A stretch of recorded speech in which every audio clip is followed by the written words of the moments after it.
Today is Tuesday, October 28th. We're talking about the latest on the government shutdown, a top union's demand for Congress, and why the impacts are about to get worse. Also, we'll update you on what's now the strongest storm the planet has seen all year. Plus, President Trump's message for Japan's new leader, why Halloween candy is costing more this year, and why both superstar Taylor Swift and her NFL player fiancé have new reasons to celebrate. Those stories and even more news to know coming up.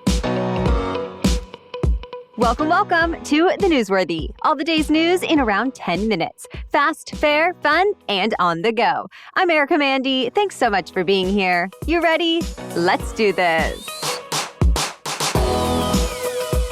Congress is under increasing pressure to end the government shutdown. America's largest federal employee union has now called on Congress to immediately pass a spending bill and make sure workers get their full pay. But at this point, Democrats and Republicans seem to be sticking to their positions with no visible movement toward negotiations. And the impacts of the shutdown are about to get worse. As we've told you, popular programs are about to run out of money. For example, those that offer food assistance, early childhood education, and air service to rural communities. TSA screenings and air traffic control operations are also expected to be stunted even more than they already are.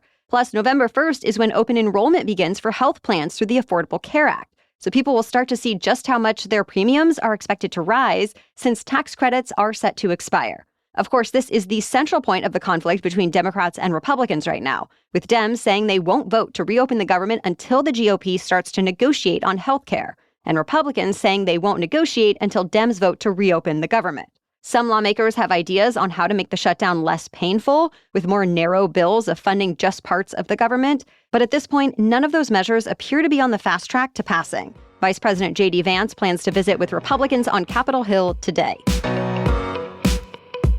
The relationship between the U.S. and Russia is getting even more tense, and both countries' leaders warning the other in pretty strong terms. First, Russian President Putin spoke about what he says is an invincible nuclear missile that went on an 8,000-mile test flight earlier this week. It's been dubbed a flying Chernobyl after the Soviet nuclear disaster, and Russia says it could even strike targets in the U.S.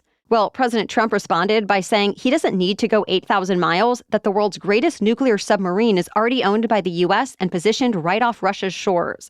Then Trump said instead of testing missiles, Russia should end the war in Ukraine. Remember, Trump already scrapped the meeting he had planned with his Russian counterpart. Meanwhile, Ukrainian President Zelensky is still pressing for American long-range missiles to force Putin to make peace. So far, no word on whether it's something the White House is considering. Hurricane Melissa is now a Category 5 storm, making it the strongest the world has seen all year, and at least 25 million people are in its path.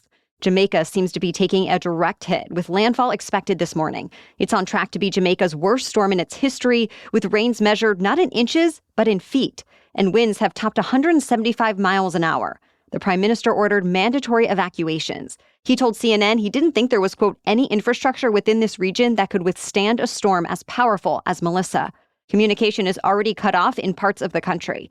After Jamaica, the storm looks certain to strike Cuba, so the U.S. Navy has evacuated about 1,000 non-essential personnel from its Guantanamo Bay base and moved 8 Navy warships out of the storm's path. Dozens of ICE agents and Homeland Security contractors were already evacuated last week after the last migrants held there were deported to Central America. Now about 3,000 people are still on the base, where there are hurricane shelters and emergency supplies. A British political commentator was arrested by American immigration officials. Sami Hamdi is Muslim, and he was scheduled to speak at a Muslim civil rights and advocacy organization in the U.S. But Hamdi was detained at the San Francisco International Airport before he could make it. The Council on American Islamic Relations, aka CAIR, put out a statement condemning his detention, saying Hamdi was only targeted because he criticized Israel's actions in Gaza, calling it a blatant affront to free speech. But the Homeland Security Department says Hamdi supports terrorism and undermines American national security, so his visa was revoked. Similarly, the Trump administration has denied visas to applicants whose social media histories have been critical of his policies and removed several protesters involved in unrest on college campuses. By the way, it's possible President Trump's immigration crackdown is about to get even more aggressive. Several reports say the White House is planning to replace some regional leaders at Immigrations and Customs Enforcement, aka ICE, and Border Patrol officials are expected to take their spots. NBC News cites officials who say the Trump administration has welcomed Border Patrol's more aggressive tactics to make more arrests. For example, rappelling into apartment buildings from Black Hawk helicopters, jumping out of rental trucks in Home Depot parking lots, using tear gas against protesters, and more. And Trump officials apparently believe the changes will result in more daily arrests and mass deportations. Though the Border Patrol's approach has also sparked some of the strongest backlash from protesters and prompted new lawsuits. For now, the Trump administration just says the president's entire team is working in lockstep to implement the president's policy agenda. President Trump has been busy this morning on the second leg of his Asia tour. He met Japan's first woman prime minister, Sanae Takaichi, for trade and security talks. Trump praised her rise to the top, as well as her promise to increase Japan's military capacity and buy more American defense equipment. Takaichi spoke about Trump's role in securing ceasefires around the world and announced she is nominating him for the Nobel Peace Prize. Together, Takaichi and Trump signed an agreement on securing the supply of critical minerals and rare earth supplies, as well as the trade deal that was announced over the summer. After Japan, Trump is expected to go to South Korea, and White House officials say a new trade deal is also likely there. That's also where he's scheduled to meet with Chinese President Xi Jinping. It was supposed to be his final stop, but the president said he would extend the trip to meet with North Korean leader Kim Jong-un. That is, if Kim is willing to meet with him. To be continued. More news in just a moment, but first I want to talk about our sponsor, Dose. Your liver is the second largest organ in your body, and it does a lot more than most of us realize. It's responsible for over 500 functions, filtering what we consume, storing vitamins and minerals, helping digestion, even impacting energy and sleep. But here's the thing. Over 30% of Americans have a sluggish liver without even knowing it.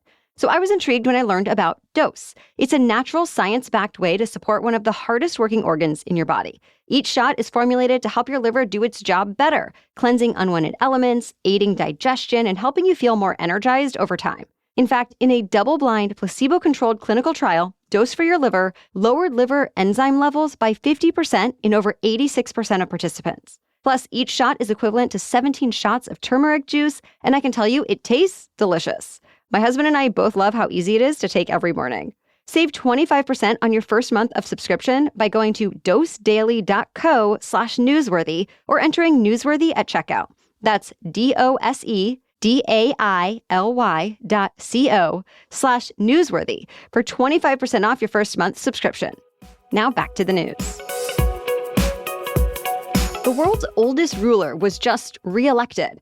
Cameroon's president, Paul Biya, is 92 and will be nearly 100 years old when this term ends. It's actually going to be his 8th term in office.